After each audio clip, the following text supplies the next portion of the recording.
ഉപതെരഞ്ഞെടുപ്പ് ആവേശത്തിനിടെ കൽപ്പാത്തിയിൽ ഇന്ന് രഥപ്രയാണത്തിന് തുടക്കം. ചടങ്ങുകൾ അല്പസമയത്തിനകം തുടങ്ങും. നവംബർ 15-നാണ് ദേവരഥ സംഗമം. ഉപതെരഞ്ഞെടുപ്പ് പ്രചാരണം നടക്കുന്നതിനാൽ പാലക്കാട്ടെ 3 സ്ഥാനാർത്ഥികളും കൽപ്പാത്തിയിലെത്തിയിട്ടുണ്ട്.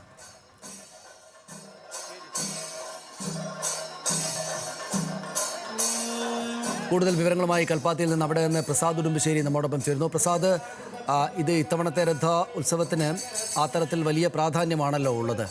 ഇവിടെ ജനാധിപത്യത്തിൻ്റെ മഹോത്സവം, തെരഞ്ഞെടുപ്പ് ഒരു ഭാഗത്ത് നടക്കുന്നു, അതോടൊപ്പം ചേർന്ന് കൽപ്പാത്തിയിലെ ഈ വലിയ ഉത്സവവും. എങ്ങനെയാണ് സ്ഥാനാർത്ഥികളടക്കമുള്ള രാഷ്ട്രീയത്തോട് ചേർന്ന് നിൽക്കുന്ന ആളുകളും ഒപ്പം പൊതുവിൽ അവിടെ ഈ ആഘോഷത്തിൽ പങ്കാളികളാകാറുള്ള പാലക്കാട്ടുകാരാകെയും ഈ ദിവസത്തെ, ഈ മണിക്കൂറുകളെ ആഘോഷിക്കുന്നത്?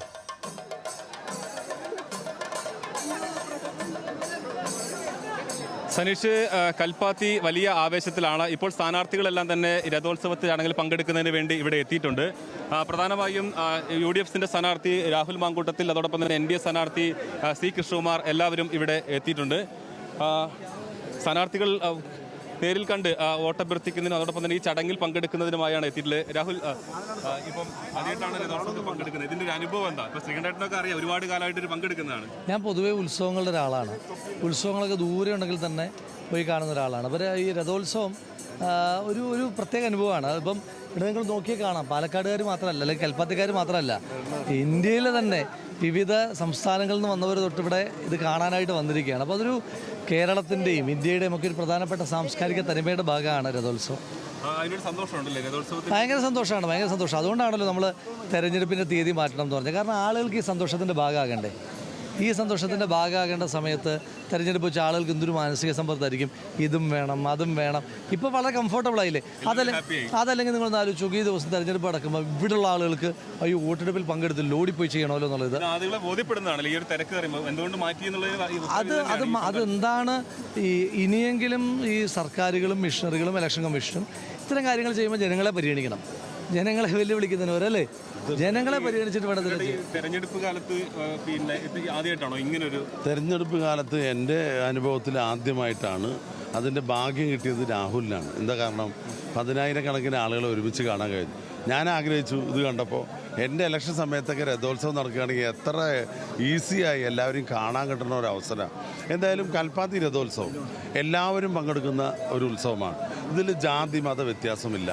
കേരളമെന്നോ ഇന്ത്യയെന്നോ ഇല്ല, വിദേശത്തുനിന്ന് പോലുള്ള എല്ലാ മലയാളികളും സംഗമിക്കുന്ന ഈ മഹാരഥ സംഗമ ഉത്സവം എല്ലാവർക്കും അതിൻ്റെ ആശംസകൾ ഉണ്ടാകട്ടെ എന്ന് കാണാൻ കഴിയട്ടെ എല്ലാവർക്കും. സമാന്തരമായിട്ടൊരു വിവാദം പുറത്തു കിടക്കുന്നു. അതിപ്പോ പറയുന്നത് നമ്മൾ ഉത്സവാന്തരീക്ഷത്തിലാണ് ക്ഷേത്രത്തിലെ ചടങ്ങുകളാണ്.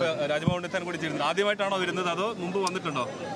ഞാൻ അമ്പലത്തിൽ നേരത്തെ വന്നിട്ടുണ്ട്, പക്ഷേ ഉത്സവത്തിന് ആദ്യമായിട്ടാണ്, രഥോത്സവത്തിന് ആദ്യമായിട്ടാണ് പങ്കെടുക്കുന്നത്. എങ്ങനെയുണ്ട് ഈ കാഴ്ചകളും ഒക്കെ?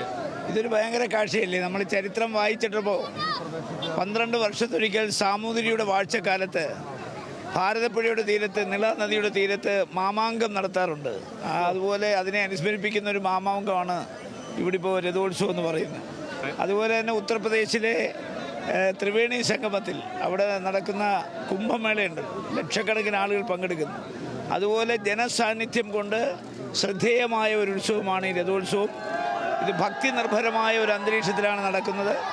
ജനങ്ങൾ ഉത്സവത്തിൻ്റെ ഒരു ആർപ്പ് വിളിയോടുകൂടിയാണ് ഇവിടെ നിൽക്കുന്നത്. വലിയ ആവേശത്തിൽ തന്നെയാണ്. ഇപ്പോൾ ഇവിടെ NDA സ്ഥാനാർത്ഥി C കൃഷ്ണകുമാർ കൂടി ഇവിടെ ഒപ്പം ചേരുന്നുണ്ട്.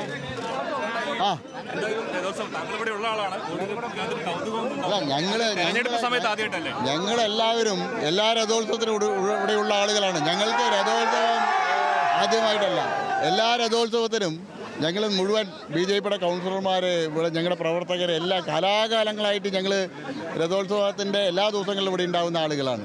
ഇത്തവണ ഒരു പ്രത്യേകത, ഒരു തെരഞ്ഞെടുപ്പിനിടയിൽ ആദ്യമായിട്ടാണ് ഒരു രഥോത്സവം വരുന്നത്. അതെ, വോട്ടർമാരെ കാണാനുള്ള അവസരമുണ്ട്. ഞങ്ങൾക്ക് ഇരട്ടി സന്തോഷമാണ്. കാരണം ഞങ്ങളുടെ ഇടപെടൽ മൂലം ഇത്തവണത്തെ രഥോത്സവം, തെരഞ്ഞെടുപ്പ് തീയതി ഉണ്ടായിരുന്ന രഥോത്സവത്തിൻ്റെ 1-ാം ദിനം ഉണ്ടായിരുന്ന തെരഞ്ഞെടുപ്പ് തീയതി ഇത്തവണ മാറ്റി. അല്ലെങ്കിൽ പാലക്കാട്ടുകാർ ഇത്രയും ആഹ്ലാദപൂർവ്വം ആഘോഷിക്കേണ്ട രഥോത്സവത്തിനിടയിൽ തെരഞ്ഞെടുപ്പ് വന്നതിൻ്റെ പ്രായോഗികമായിട്ടുള്ള ബുദ്ധിമുട്ടുകൾ ഉണ്ടായിട്ടുണ്ടാവുമായിരുന്നു.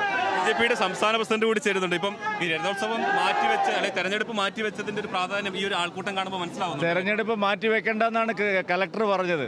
ഇവിടുത്തെ ജില്ലാ ഭരണകൂടവും സംസ്ഥാന ഗവൺമെൻറ്റും തെരഞ്ഞെടുപ്പ് മാറ്റിവെക്കണ്ടെന്ന് പറഞ്ഞിട്ടും തെരഞ്ഞെടുപ്പ് കമ്മീഷനെ ബോധ്യപ്പെടുത്തിയിട്ടാണ് ഞങ്ങൾ തെരഞ്ഞെടുപ്പ് മാറ്റിവെക്കാനുള്ള കാര്യം തീരുമാനത്തിലേക്ക് എത്തിയത്. വളരെ സന്തോഷമുണ്ട്. പല ആളുകളും കുറി മാച്ച് നടന്ന ആൾക്കാരൊക്കെ ഇപ്പം നല്ല കുറിയൊക്കെ വന്നിരിക്കുന്നു എന്നുള്ളതിൽ കാണുമ്പോൾ വലിയ സന്തോഷമുണ്ട്. അതെ അതെ അതെ. കാരണം അതായത് CAA കാലത്ത് പിന്നെ CAA അനുകൂലിക്കുന്നവരെ ചികിത്സിക്കില്ല എന്ന് പറഞ്ഞ ആൾക്കാർ ഇവിടെ ഉണ്ട്. രഥോത്സവം ആദ്യമായിട്ടാണത് മുമ്പ്? ഞാൻ കഴിഞ്ഞ കൊല്ലം ഉണ്ടായിരുന്നു. ചോദിച്ചോക്കെ ഞങ്ങളെ ദേവരഥ സംഗമത്തിന് കഴിഞ്ഞ കൊല്ലം എല്ലാ കൊല്ലവും ഞങ്ങൾ വരാറുണ്ട്. അതാണ് അദ്ദേഹം പറയുന്നത്, എല്ലാ തവണയും വരാറുണ്ട് എന്നുള്ളതാണ്. അതോടൊപ്പം തന്നെ നേതാക്കന്മാർ, നിരവധി ആളുകൾ ഇവിടെ രഥോത്സവത്തിൽ പങ്കെടുക്കാൻ, ഇപ്പോൾ ഷാഫി പറമ്പിൽ ഉൾപ്പെടെയുള്ള ആളുകൾ ഇവിടെ എത്തിയിട്ടുണ്ട് വളരെ സജീവമായി. ഷാഫിക്ക് ഇതൊരു പുതുമയുള്ള കാര്യമല്ല, പക്ഷേ ഇത്തവണത്തിന് പ്രത്യേകത എന്ന് പറയുന്നത് വോട്ടർമാരെ കൂടി, പ്രിയപ്പെട്ട രാഹുലിന്റെ വോട്ടർമാരെ കൂടി ഒപ്പം കാണാം എന്നുള്ളതാണ്. അല്ല, അത് ഇലക്ഷൻ സമയത്ത് തേരുണ്ടാവാറില്ലല്ലോ, തേരിൻ്റെ സമയത്ത് ഇലക്ഷൻ ഉണ്ടാവാറില്ല. അപ്പോൾ ഇത് തീർച്ചയായിട്ടും ഒരു പുതിയ അനുഭവം തന്നെയാണ്. പിന്നെ ഔദ്യോഗികമായിട്ട് MLA അല്ലാതായി അതിൻ്റെ ശേഷം നടക്കുന്ന തേരാണ്. പക്ഷേ എനിക്ക് കൽപ്പാത്തിയെ സംബന്ധിച്ചിടത്തോളം ഈ തേരിൽ ഞാൻ കൂട്ടത്തിൽ അലിയഞ്ഞിപ്പോൾ ഒരു പദവിയുടെ ആവശ്യമുണ്ടെന്ന് ഞാൻ കരുതുന്നില്ല. എല്ലാ പദവികൾക്കും അപ്പുറത്താണ് ഈ പ്രദേശമായിട്ടുള്ള ആത്മബന്ധം. എനിക്ക് വലിയ ആത്മസംതൃപ്തി നൽകിയിട്ടുള്ള ഒരു പ്രദേശമാണ്. വോട്ടിൻ്റെയും തെരഞ്ഞെടുപ്പിൻ്റെയും ഭൂരിപക്ഷത്തിൻ്റെ എല്ലാം അപ്പുറത്ത് ജനങ്ങളുടെ ഒരു സ്നേഹവും ഇവിടെ